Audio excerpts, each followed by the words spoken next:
The House of Drear, Chapter 8, Part 3. He took a few of his best carvings and grouped them at one end of the fireplace. That made things a little better, he thought.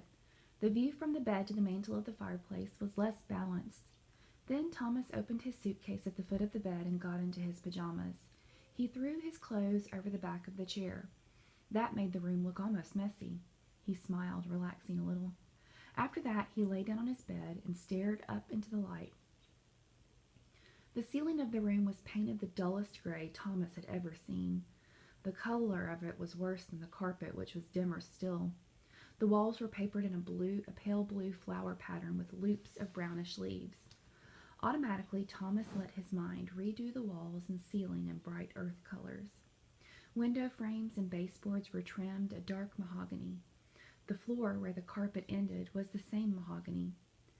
I'll let the floor stay dark, Thomas thought, but all the trim he allowed his mind to paint pure white. There were two more mahogany doors in the wall across from him. Thomas leaped up from the bed and snatched one of them open. Only an old empty closet, he said. I knew it.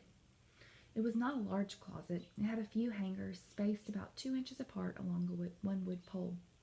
Thomas hung his Sunday suit in the closet and left the closet door open. Treading barefoot, he went to the next door and flung it open. There was a tiny room with a sink and a 3-paneled mirror above it. Thomas was pleased, and he remembered to brush his teeth. He even washed his face, eyeing himself in the 3 mirrors. After that, he gave one last look around the room, especially at the chair, and turned out the light. Lying with his arms over his eyes, Thomas tried not to think about anything. He didn't want to scare himself about what he planned to do. Soon he heard a door open and close down the hall.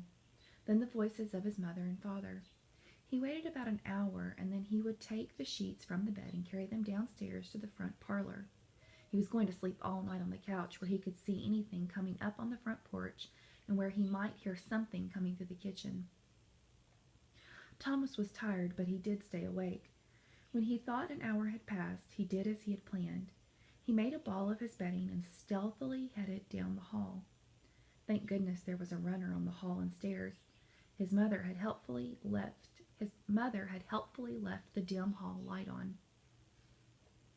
Once downstairs, Thomas felt a lot better. He looked at himself in the ornate mirror just beyond the oak door, right next to the parlor. He couldn't see himself well, but he was sure he must look brave. He went right into the parlor. Without any light save what night glow came through the windows, he made his bed on the sofa. He felt almost calm as he settled down. Quickly, he lapsed into semi-sleep before going off altogether. Once he thought he heard water running somewhere, but that was an ordinary sound, and he didn't bother to wake himself. Vaguely, he heard the slightest movement not far away, but he was too tired, too deeply gone. He had not even bothered to close the parlor door.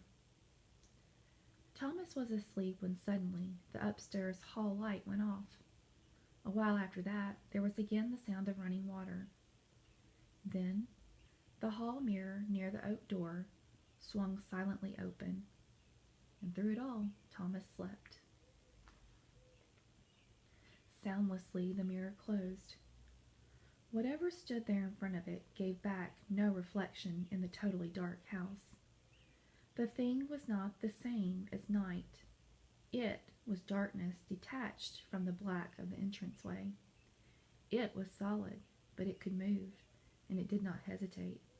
It went directly to the stairs and up them, a mass of shadow black that knew its way.